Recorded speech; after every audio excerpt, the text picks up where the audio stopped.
Ya. Assalamualaikum warahmatullahi wabarakatuh. Kami dari kelompok 12, mata kuliah Kepemimpinan Manajerial, akan mempresentasikan hasil diskusi dari kelompok kami tentang pemahaman kualitas kepemimpinan PT Kereta Api Indonesia. Sebelumnya, perkenalkan anggota kelompok kami. Yang pertama, Retno Wahyuningsih, NIM 2019-11140, Robayani, NIM 2019-11169, Elia Dianovida 2019-11477, Yahya Arfian Prasetya 2019-11536.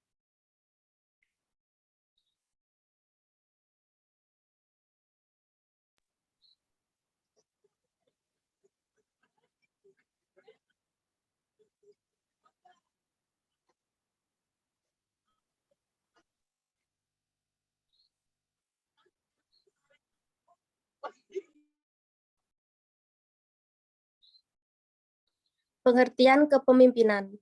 Kepemimpinan adalah suatu proses mempengaruhi kegiatan-kegiatan seseorang atau sekelompok orang dalam usaha mencapai suatu tujuan dalam situasi tertentu.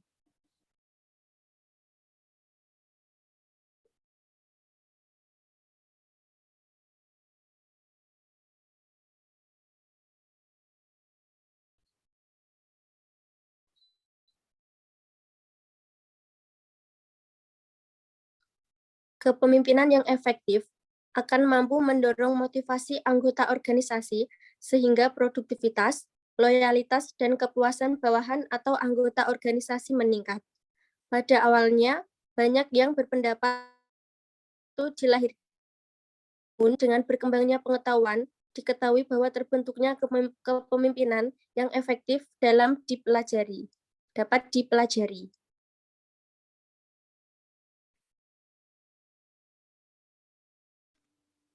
Pendekatan situasional menyarankan bahwa perilaku pemimpin yang efektif harus yang pertama, selalu memperhatikan situasi yang dihadapi, yang kedua, memerlukan bawahan sesuai dengan kebutuhan masing-masing. Pemimpin penganut pendekatan situasional cenderung berperilaku yang dapat diklarifikasikan menjadi yang pertama, perilaku direktif.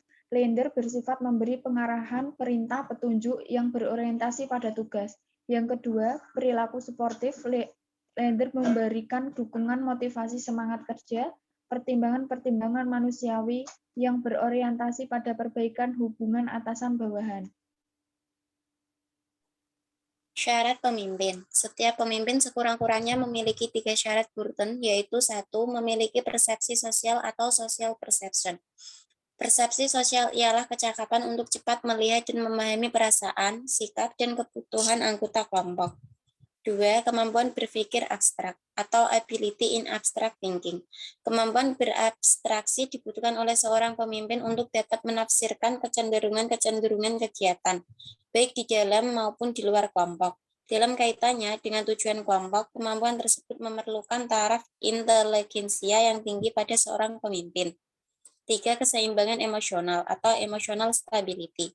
Pada diri seorang pemimpin harus terdapat kematangan emosional yang berdasarkan kesadaran yang mendalam atau kebutuhan, keinginan, cita-cita, dan suasana hati, serta pengintegrasian ke semua hal tersebut ke dalam suatu kepribadian yang harmonis, sehingga seorang pemimpin dapat turut merasakan keinginan dan cita-cita anggota kelompoknya.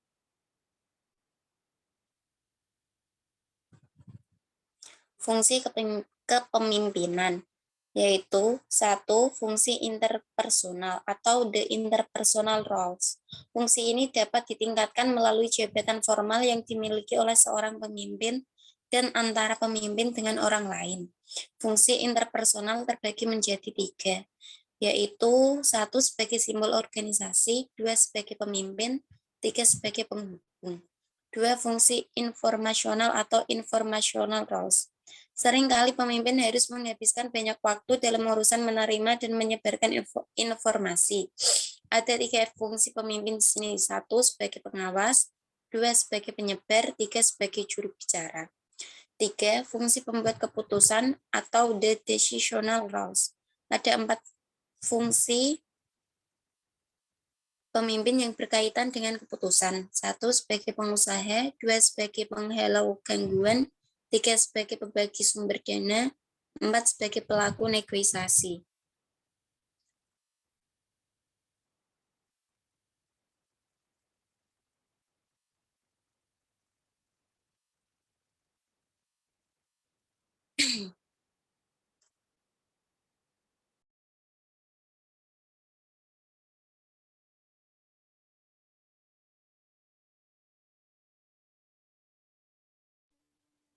Dimensi kualitas kepemimpinan. Yang pertama, kemampuan membangun hubungan. Yang kedua, kemampuan mencari dan memberikan informasi. Yang ketiga, kemampuan membuat keputusan. Yang terakhir, kemampuan mempengaruhi orang lain.